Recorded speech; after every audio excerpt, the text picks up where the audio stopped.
చేస్తామంటే మనం అట్లా వాటర్ డ్రిప్పింగ్ పెడతాం దీంట్లో. ఆ వాటర్‌తో పడుతూ ఉంటే ఏందంటే మాయిశ్చర్ మెయింటైన్ అవుతూ ఉంటుంది.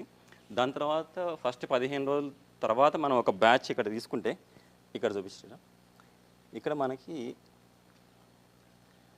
ఇట్లా మనకి లిక్విడ్ వస్తుంది. ఆల్రెడీ దీంట్లో కొన్ని అర్త్వార్మ్స్ ఉన్నాయి. ఇట్లా లిక్విడ్ వస్తుంది. మన టీ డికాషన్ లాగా ఉంటుంది ఇది. దీన్ని ఎవ్రీ 15 డేస్‌కి ఒకసారి దీన్ని కలెక్ట్ చేసుకొని దీని పంటలకు వాడితే దీంట్లో 8 రకాల మైక్రో న్యూట్రియంట్స్ వస్తాయి. ప్లస్ మేజర్ న్యూట్రియంట్స్ ఏదైతే ఉందో ఎన్‌పీకే అవి కూడా వస్తాయి. ప్లస్ మంచి మంచి మైక్రో ఆర్గానిజమ్స్ అంటాం కదా, మంచి బ్యాక్టీరియా ఇవన్నీ కూడా వస్తాయి. ఇది నిజంగా మనం దీన్ని పంటలకు వాడితే ఒక మ్యాజిక్ లాగా పనిచేస్తుంది.